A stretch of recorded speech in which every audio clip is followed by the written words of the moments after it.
Hi guys! Welcome to my mini vlog, and for today's mini vlog, meron tayong tutulungan na isang kaibigan na kung saan malapit na siya mag-visa appearance papuntang Poland. Ang sabi niya sa akin, bigyan ko daw siya ng ideas kung paano sumagot sa konsul. Hindi man ako ganun ka-expert guys, pero syempre, etong sasabihin ko ay base lamang sa aking experience doon sa visa appearance ko noon sa Taiwan. So eto na nga, kinuha ko pa yung dati kong sinulat. Yan. Nagsulat talaga ako noon guys. Nag-review ako. Totoo yan. Nag-hotel pa ako noon para lang makapag-concentrate ako sa mga re-reviewin ko. Madami ako ni-review. Yun ang totoo. So, ito nga yung tip number 1, magdasal. Yan, kailangan natin ng gabay ng Diyos. Totoo yan. Tip number 2, magsuot tayo ng maayos guys sa paningin ng konsul. So mag-ayos tayo, formal dress, yung may kwelyo, ganon. Tips number 3. Yung papel nyo, ito, yung mga ganito nyo, kailangan guys, sunod-sunod yan bago nyo ipasa sa konsul.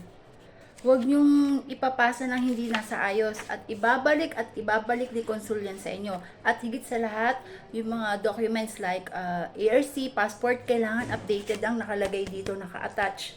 Kasi kung hindi, baka isa yun sa mga dahilan, baka ma-deny pa kayo.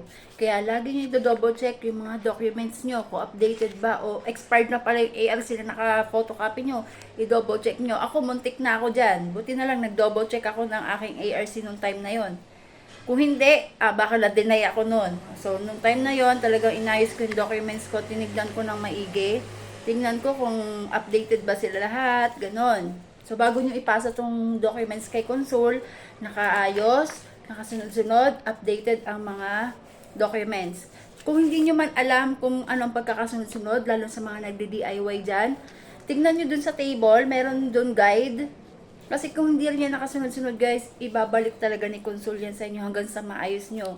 Lalo na yung mga sinusulat nyo, naku, mag-iingat kayo. Nakailang beses na experience ko yan. Yung mga kasabayan ko doon, grabe, ilang beses pina-check sa akin yung mga papel nila. Kasi nga, di naman sa pagmamayabang, ako yung may maayos na papel. Kasi nga, di ba, true agent nga ako. Kaya maayos yung sa akin ng Twin Star ng mga documents ko. So ako yung nag-check ng mga documents ng mga nagdi-DIY. Kaya ingat-ingat kayo guys ha. Yan ang tip ko sa inyo. Tip number 3, mag-ingat sa documents na ipapasa sa konsul. Tip number 4, reviewin ng maigi ang kontrata, kung anong nakalagay dito. Kasi kung anong nasa kontrata nyo guys, yun ang possible question ni konsul sa inyo. Tip number 5, possible question ni konsul. So, ito, isa sa mga question ni konsul to. In case you already finish your contract, what will you do? Sinulat ko na lang guys ha, kasi syempre di man tayo magaling mag-English. Ang sagot dito guys is ganito.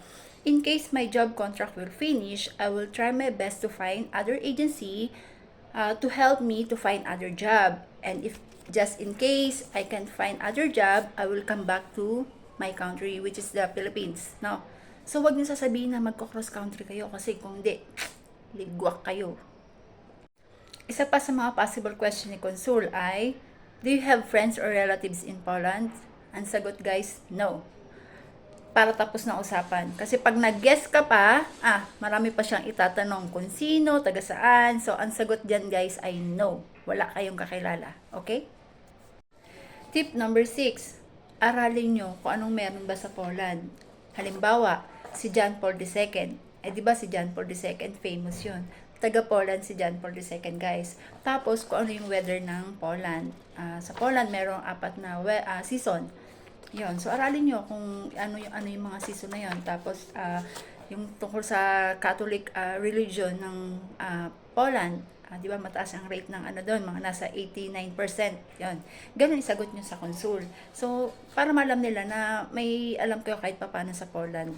Yun lang guys. Sana nakatulong itong video na to sa inyong visa appearance. Sana guys may natutunan kayo sa aking mini vlog. Hanggang sa muli, kung meron pa kayong mga ibang tanong patungkol sa Poland, kahit hindi man ako nagtagal doon, kahit paano may alam naman tayo kahit konti. Yun lang guys. Salamat. Adios!